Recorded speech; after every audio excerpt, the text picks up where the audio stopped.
ఈరోజు రుణమాఫీ విషయంలో మీరు చూస్తే ఎన్ని ఇబ్బందులు ఉన్నాయంటే 31 రకాల సమస్యలు ఉన్నాయండి.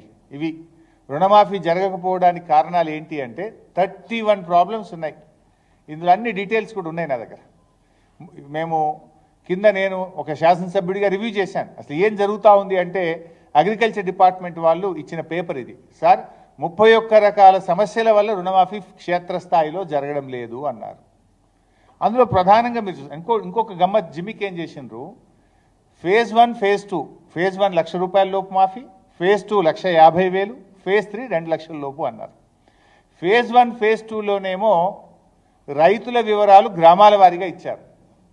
ఫేజ్ 3కి వచ్చేసరికి బయటపడుతుంది కదా ఎవరికైంది ఎవరు కాలేదు అని చెప్పి మోసం చేయడానికి రైతుల వివరాలు గ్రామాల వారీగా ఇవ్వకుండా బ్యాంకులకు పంపించేసిండ్రు.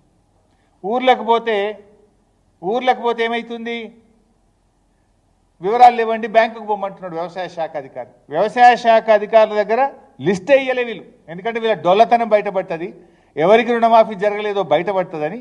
ఫేజ్ 1 ఫేజ్ 2లోనేమో రైతుల వివరాలు గ్రామాల వారీగా ఇచ్చి ఫేజ్ 3కి వచ్చేసరికి బ్యాంకులకు పంపిరు తప్ప ఏఈఓల దగ్గర వివరాలు లేవు.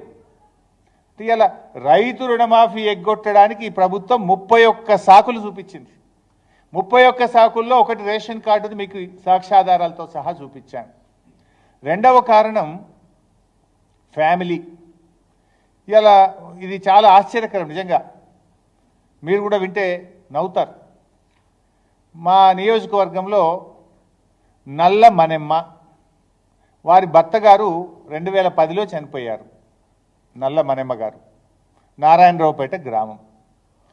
ఈ అమ్మగారికి 1,30,000 అప్పు ఉంది బ్యాంకులో, యూబీఐ బ్యాంకులో 1,30,000 అప్పు ఉంది. అయితే రుణమాఫీ కాలే మీకు. వ్యవసాయ శాఖ అధికారుల దగ్గరికి పోయింది, నాకు రుణమాఫీ కాలేదు అంటే మీ భర్త చనిపోయింది కదా, మీ భర్త ఆధార్ కార్డు తీసుకురాపో అన్నారట. వీళ్ళ భర్త చనిపోయిందేమో 2010లో. ఆధార్ కార్డులు ఎప్పుడు ఇష్యూ అయినాయి?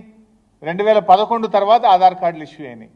నా భర్త చనిపోయినాడు, ఈ ఆధార్ కార్డు పద్ధతే లేదు, నేనేడికెళ్ళి ఆధార్ కార్డు తేవాలంటే ఆధార్ కార్డు లేకపోతే నీకు రుణమాఫీ కాదుపో అంటుండ్రు. ఇప్పుడు ఆమె ఏం కావాలి, యాడికెళ్ళి తేవాలి ఆధార్ కార్డు?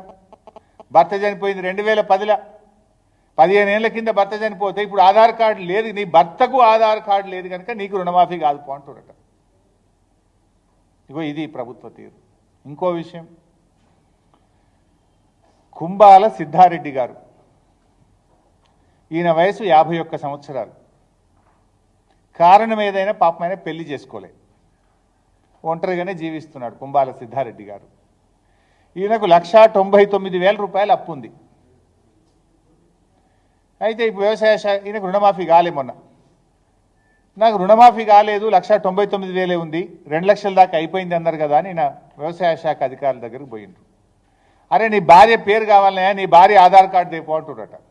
అరే నేను పెళ్ళే చేసుకోలే, యాడికెళ్ళి తేవాలని ఈయన అన్నాడట. భార్య లేకపోతే నీకు రుణమాఫీ కాదుపోంటుడట. అంటే ఫ్యామిలీని కలపాలి కదా మేము, నీ భార్య ఆధార్ కార్డు లేకపోతే నీకు ఏం పోటీ. ఇప్పుడు 51 ఏళ్ళకి నాకు ఎవడు పిల్లని ఇవ్వాలి, నేను ఎట్లా పెళ్లి చేసుకోవాలి, నేను ఆధార్ కార్డు యాడికెళ్ళి తెత్తురా, రుణమాఫీ ఎట్లా కావాలని చెప్పి పాప మా కుంబాల సిద్ధారెడ్డి నా దగ్గరికి వచ్చి ఏడ్చుకుంటూ చెప్పుకున్నాడు. ఇప్పుడు ఆయనకి పెళ్లి చేస్తుమా ఏం చేస్తూ మరిగా? ఇప్పుడు పెళ్లి చేసుకోకపోవడం కూడా ఒక కారణమా రైతు రుణమాఫీ కాకపోవడానికి?